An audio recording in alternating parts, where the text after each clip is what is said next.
Hello everyone, Don with Resolute Outdoors here. So with everything going on in the world these past 2 years, I think more and more people are looking to either produce their own food or at least buy food that's locally grown, kind of shorten those supply chains. Now, typically the way people go about shortening their supply chains is typically farmers markets or maybe fruit stands, things like that. And those are great options. There's nothing wrong with those. But I want to kind of go over another option I think is often overlooked and not talked about a lot, and that is farm CSAs. Now, simply a farm CSA stands for Community Supported Agriculture. So typically how they work, although each one is different, you pay a certain amount, a fixed amount in the beginning of the season or the beginning of the year, depending on when they would run it. And then you buy a portion of the harvest of the farmer. So this can be a large industrial type farm, smaller hobby farms. It could even be, there's some around here where it's like a person in suburbia, maybe like on a half acre or an acre, and they have a couple greenhouses, and they're just doing some urban, suburban type homesteading. So it doesn't really have to be anything crazy, but it can be. There's a lot of different options out there and a lot of variety for CSAs. I think there's also some for, not just for produce, but also for meat. But don't quote me on that. That's not something that I'm familiar with. I just know on the vegetable side, for our local ones here. Like I said, they can each be a little bit different. But some of the reasons why you'd want to choose a farm CSA over a farmer's market is, one, you get a better value. I'll show you in a couple minutes here. I'll kind of show you what our weekly haul is this week and kind of go over what we pay typically. Not what we pay typically, what we've paid to buy into the program for the year. And also, on top of getting a better deal, you do get to kind of eat in the season. So things that we're getting now are different than what we got earlier in the year, and things that we're getting now are going to be different than what we're going to get later in the season. So it's kind of a way to live more primitively and have some fruits and some vegetables that are different, that are coming to age at different times in the year, instead of just going to the store and buying whatever you feel like.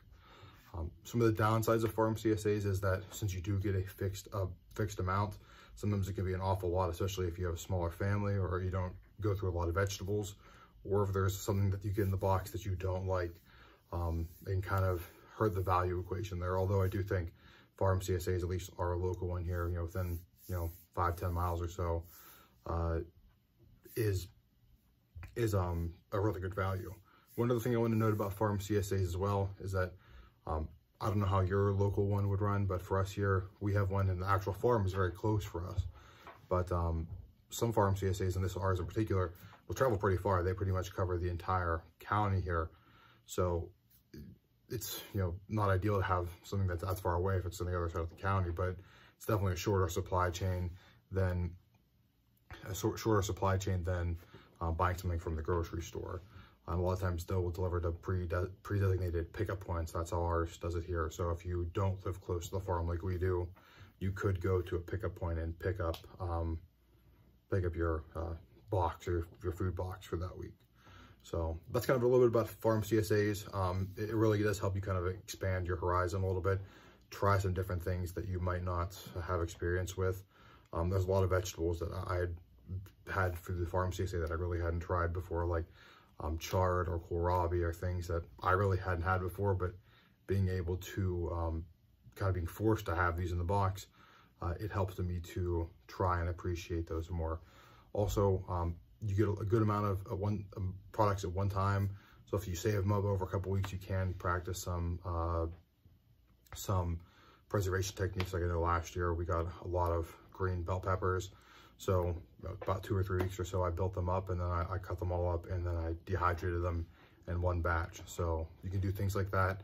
A lot of the tomatoes that we got last year, we saved and put them with our harvest here, put them in the freezer, and then once we had enough, actually earlier in the spring, we kind of lost track of time. We were able to process those into tomato sauce and can those. So enough of me talking. Let me go show you kind of what our CSA box looks like and what we pay. One other thing I want to note about farm CSAs is that they, I'm not going to say they're organic, because a lot of times farmers aren't organic, but you typically have a better chance of not having products that are too heavily tainted with chemicals or pesticides just because farmers don't have to worry about those being in transit for a long time. So obviously you need a lot more chemicals and kind of protection on a piece of fruit or vegetable that's going to be going from California to Pennsylvania here, where driving 5 miles away, they really don't need to do anything special to preserve that. With that in mind too, some of these things, they might not look as nice. Some of the cucumbers don't look, they're not that nice waxed look like you would get at a grocery store cucumber, but they taste great and there's nothing wrong with them. All right, so this is kind of our haul. I'm going to go over a little bit about pricing.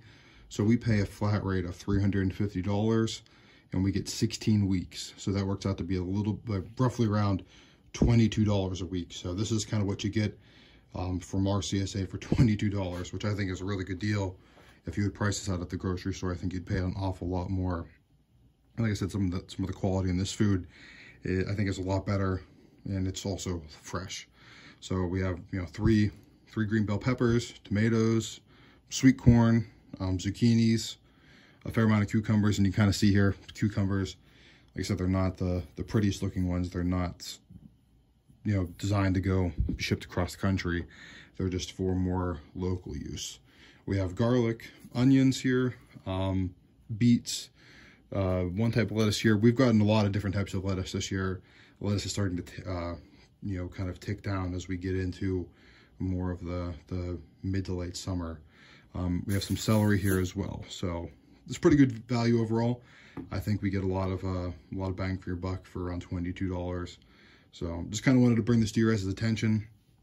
Let you know that farm CSAs can definitely be an option. And there's a lot of really cool and interesting food to be had out there. Look around. Facebook is a great place to look for farm CSAs. A lot of times you try to go on Google Maps or just do a Google search. You can't, results can be spotty at best. Facebook is really a good place to go. If you look, a good example would be to go to like a local group or a farm page or a farmer's market page.